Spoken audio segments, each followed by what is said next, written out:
Hello, welcome to another Alpha Strike replay video. And Tarron and I are going to be doing the second part, the final part for this two-part series, talking about artillery. The interesting bit, because this is where we get into damage. Yes, that's right.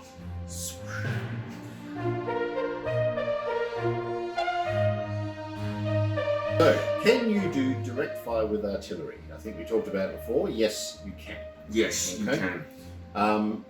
You're not attacking an individual target, you are targeting a hex. So the good thing is about it is that it doesn't matter how fast they're moving, doesn't matter what cover they've got, if they're standing in woods and all that sort of thing, it doesn't matter. Yep. It's the gunnery skill adding +4, and if the attacker moves, then you count that, and any intervening terrain, you'll have to worry about that as well. Yeah. But it doesn't matter if they're immobile, they've got cover in the hex that they're in, all that sort of thing doesn't matter because the shell just boom explodes in that area. Yeah. But it is interesting to know that you've got a fairly decent flat number to try and work around. You know, Yeah. so Your gunnery skill or +4 nines, is the base level. it's not too bad. Yeah. Yeah.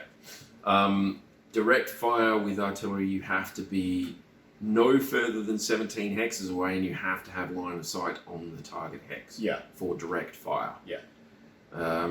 Which is an interesting little thing. And you don't have flight time, which is cool. No, that's right. So you can do huge damage So it's right really there. quickly. It's right there. Yeah. Kasplowy. But yeah, it's also a 6 hex minimum range. So you've got from 7 hexes away, right? So if you're 6 hexes or closer, they can't shoot. No. And you've got out to 17 hexes where they can hit you. Yeah. Which is, it's a fairly narrow window, but It's not designed to be fired that way. no, they're obviously. really not supposed to be used for direct fire. Yeah. But you can do it. But which you is can cool. do it. Yeah. Yeah, so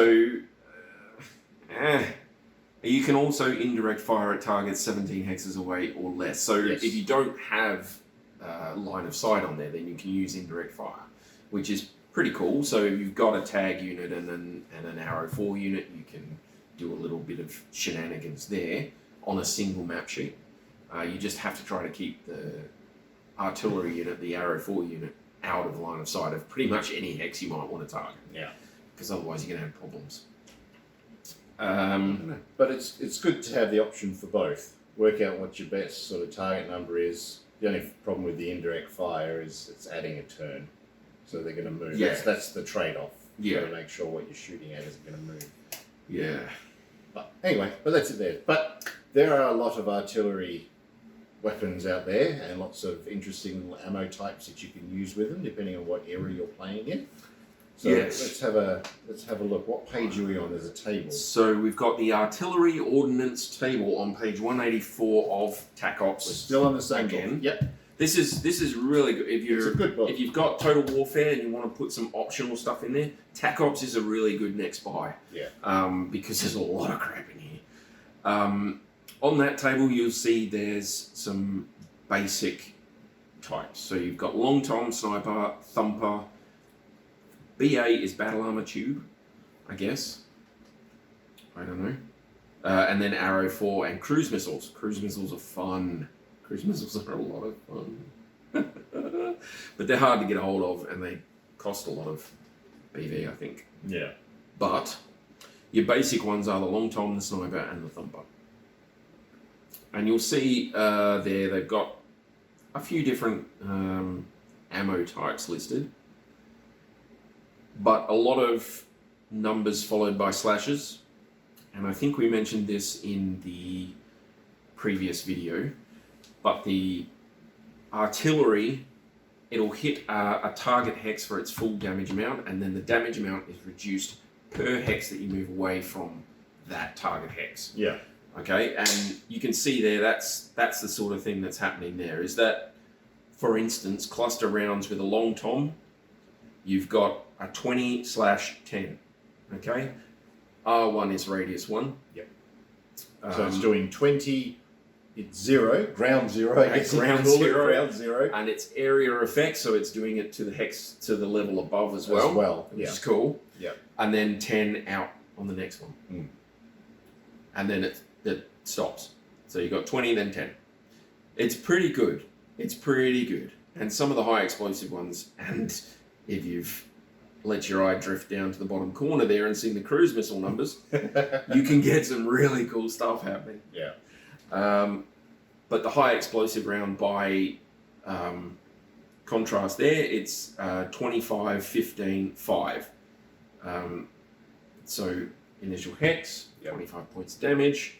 Next hex out, 15 points of damage. Next hex out is 5 points of damage. Yep. And the direction that you apply the damage to is from The center. the impact hex. Yeah. For everyone on the outer one. So it goes bang, boom, and Yeah. your facing is the direction that it comes from. Yeah. So in the beginning of the game, when you set up your artillery, you need to know what side of the board it's from and how far away it is. Those are basic things that you need to know. So you'll say, okay, so your map is this. My artillery is off this side of the map by 15 map sheets. Okay, those are the two basic things that you need to know, because that gives you range, it gives you flight time, it gives you direction of attack. Okay, so that initial hex, the direction of attack will be from the side of the board that you nominated in the beginning of the game. It always comes off that side. So if the guy is facing, say, that way, then you're going to hit him on his left side. If he's pointing straight towards you, you're going to hit him on the front. And then, like you say, it goes out from there. But yeah, those two pieces of information are fairly important. Again, any optional rules you bring in is just giving you more and more record keeping. So it's up to you what you do, but these are fun. Yeah. So tell us a little bit about the copperhead. There was a copperhead weapon or something. So you've got, you can see there, arrow 4 homing missile. So the arrow 4 does 20 points of damage with the homing missile, and you can use tag to bring the homing missile in on a specific unit. Yeah. The tag, I'm pretty sure we've mentioned tag in videos, and we've used it in games. Mm. You do that outside of your normal attack, so at the end of the movement phase, and then you'll make a roll to see if you're tagging that particular target. If you're doing that on the turn that the arrow 4 homing missile comes in, then it will hit that unit with the full 20 points. That's lovely. And the cool thing about Copperhead is that you can get that same effect with an artillery shell rather than an artillery missile. And that means that you can do the 15 points with the shell for the long tom. It's not the same amount as an arrow 4, but until the Copperhead was brought in, you didn't even have the option of targeting it. And it's difficult to hit with artillery. It is actually quite difficult to hit spot on every time with artillery. Yeah. You have to have a good spotter, you have to have multiple rounds of targeting and things hitting in order to get a decent target number, right? So you'll miss with your first 2 or 3 shots most of the time.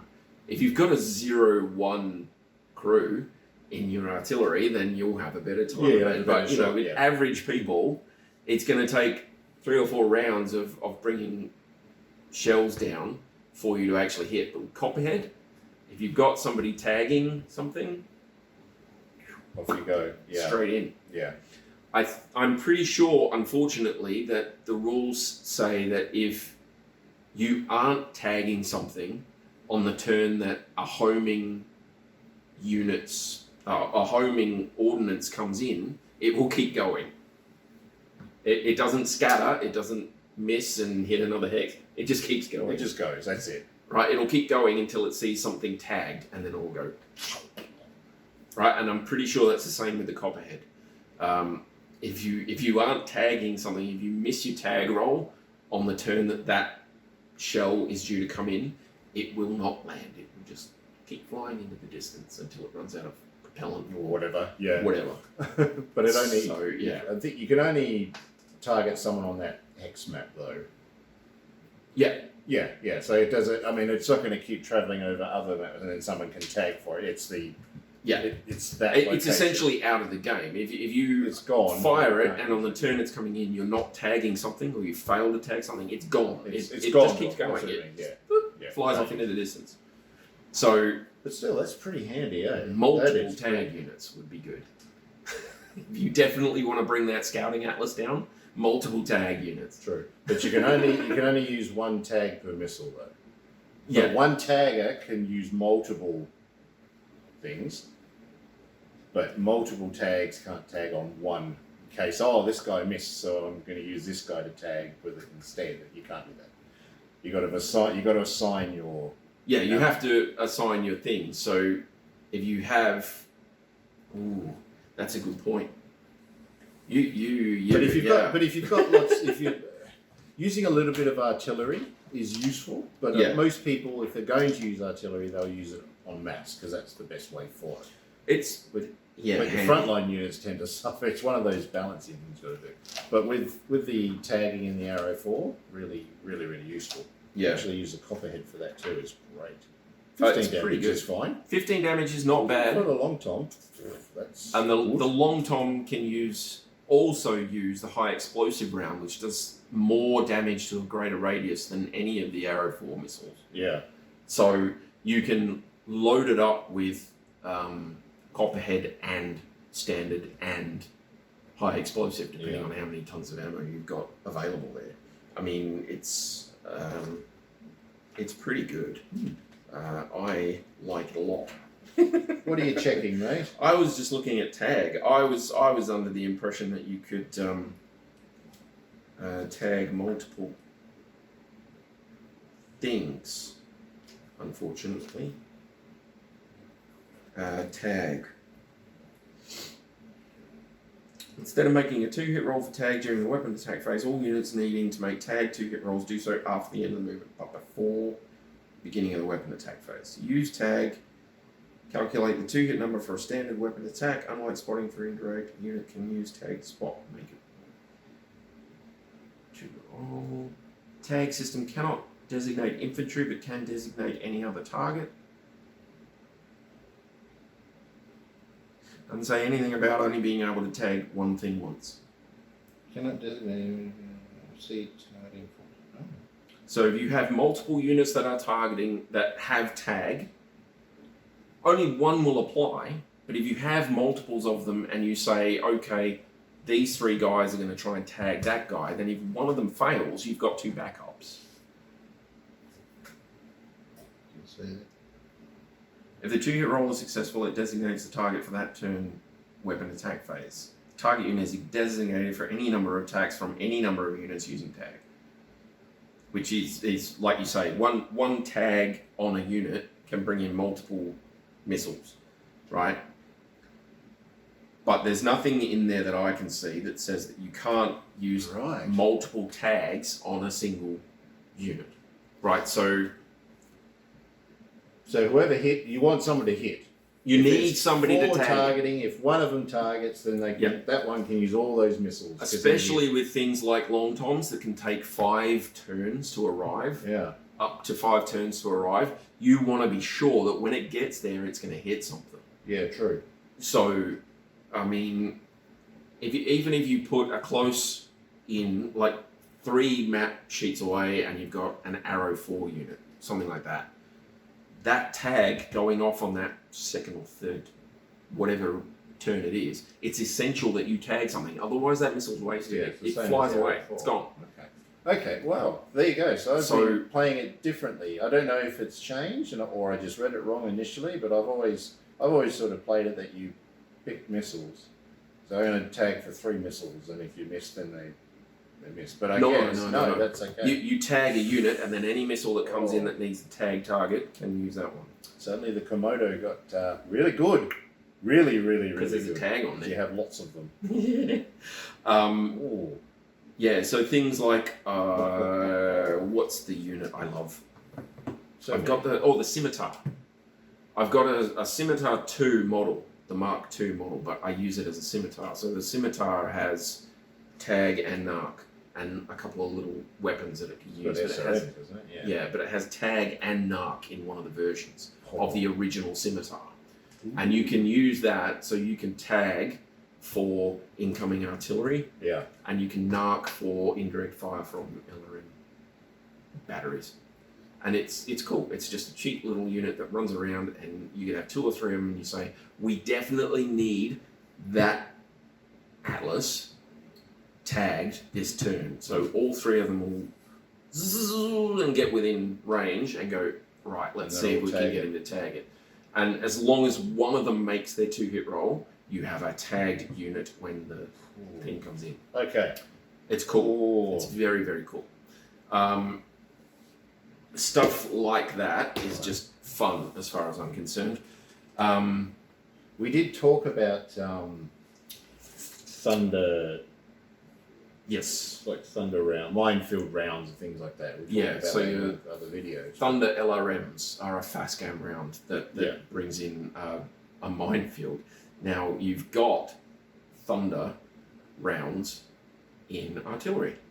So the Arrow 4 has a type for each one, you can see there. So Thunder Active, Standard fast-game rounds, and Vibro Bombs.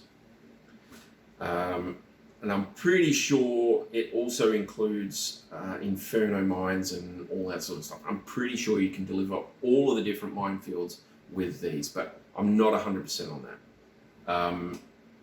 It's possible that you can only deliver standard minefields with the artillery guns, and the others are you can use the Arrow 4 missiles for, but I'd have to look into the rules for that one. That's interesting. But I mean, that is up to a 30-point round minefield with the Thunder round from a Clan Arrow 4. That's instantly a 30-point minefield, which is the maximum you can do. Yeah. The absolute maximum you can have on any given spot. And that's just really, really cool. You've got non-explosive stuff too. I was looking on there. Yeah, you've got Infernos. Okay, technically non-explosive, but yes. Funny how you gravitate the stuff does damage. Yeah, the Inferno 4 missile. So you've seen, if you've watched our battle reports, you've seen the sort of insanity that can range from Inferno SRMs. Imagine an Inferno 4 missile. That's just insane. I love it. But yeah, you can get illuminating rounds. So if you're playing with environmental conditions, things like darkness, you can use illumination rounds. Yeah. Done. And you see a radius there. And smoke rounds. Which we touched on before, didn't we? In our fire and smoke video, which you can go back and have a squiz. Yes, you can use artillery to deliver smoke, which is very, very cool. Providing cover, I'm pretty sure they go out to the like a radius. Oh yeah, the radius 1. So it gives you that radius 1 smoke, but it's pretty cool. And yeah, there's a couple of specialty ones there. Laser inhibiting arrow missiles is actually a laser weapon inhibiting smoke. So it makes laser weapons more difficult to fire through that smoke. It's cool, isn't in it? and out as well. You've got Flechette and to a lesser extent Cluster that are basically just anti-infantry. Yeah. The Cluster does more damage to mechs and vehicles. Flechette doesn't do anything to mechs and vehicles, but if you're infantry and you get caught in an explosion of that, you're dead. You're just dead. The damage it does. There is absolutely no point even continuing on because you're dead. And there's an Arrow 4 that can be fired against air units. You can see up there, up the top there, ADA. Yeah. And so you can actually make an anti-air missile shot against low-flying stuff. Yeah. You can actually, I think you can do that with flak, was it? Under direct fire artillery? So you can use your artillery as flak against aerospace units and things like that that are low-flying. Once they get a bit too far out on the altitude, because when we get into aerospace, you'll see there's like altitude maps and things like that. Yeah. Once they get too high up, you can't hit them. You can't. It's just too hard. It's too hard to get the things up that far. But you know, you've got an option there for someone who uses artillery. And then you've got cruise missiles. Cruise missiles are just insane. They are. They're just insane. So they have the longest range of any artillery piece. you'll see the cruise missile 50 out to 120. The 50 has a 50 maximum map sheet range. Yeah. And the 120 has 150 map sheet range. It's just rude. Yeah. It's insanely rude. Depending on what area you're playing in, you might not even know it exists. Yeah. You know, and to be honest, it's quite potent. They're pretty powerful. You are dropping, so your radius goes out, and each hex out, you're dropping your damage by 25 points. You can see the cruise missile damage is there. It goes radius 1 out to radius 4. So that first, that 120 cruise missile there, you're doing 120 points of damage on the hex that it hits, then 95, then 70, then 45, and then 20. That 20 is the lowest the damage goes, and that's Act 20 range. That's insane. That is That's a lot. an instant piloting skill roll to see if you've fallen over. Yeah, true. It's just insane. 120 damage. Oh. It's madness. To a hex. To a hex. To a hex. And the level above that hex. Yeah, true. And if you're in a scout mech, if you're in a light mech, anywhere within those first 2 or 3 hexes, you're dead. Yeah. You're basically dead. I think they go in 5-point groupings. Oh, we'll be there forever. Yep, 5-point groupings and pretty apply sure. to the target. Yeah. Um, Like if they survive in that independence. 120. Most medium mechs would get mauled from that. They Oh. have such horrendous damage if they manage to survive it. Even an Atlas isn't going to be happy when he's finished No. that many 5-point groupings. If you're at the center of that, you're having a very bad day. From assault downwards. Now, I want to point out something cool that I found, because I was looking into doing ogre style scenarios. Oh, okay. The large naval vessel support vehicle. So there's a naval vessel called the Jormungand. I think it's Jormungand. I've seen it. It's a 6 hex long naval vessel. It's a battleship, It's huge. and it has 6 long tom guns Yeah. on turrets. That's what you want. That is cool. That's the best If one. you're doing a narrative style campaign, or you're trying to do like a cool little campaign series, having someone go up against something like that, and you have to ferret out all the little spotters before all this artillery comes in, that could be really fun, because that's 6 different hexes per turn that you can target and fire upon. Yeah. And depending on how far away it is, it's coming in, and you've got to figure out where it's landing, and it's, oh my god, Yeah. that would be so much fun. That's the end of level baddie. That's the big one. But if you want to be a complete and utter poo head, just get some cruise missiles. I mean, seriously, just do it.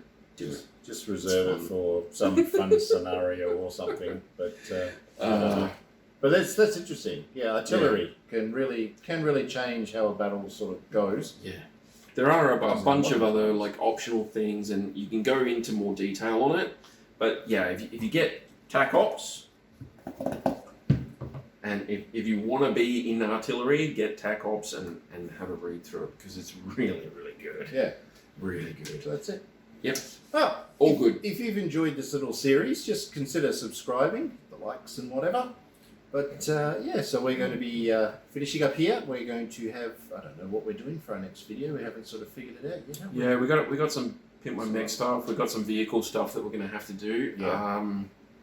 I'm going to try and get some scenario stuff done, and we might do some other little fun bits and pieces with this battle report. Yeah, there's stuff to do. There's stuff to That's do. it. All right, so that's that.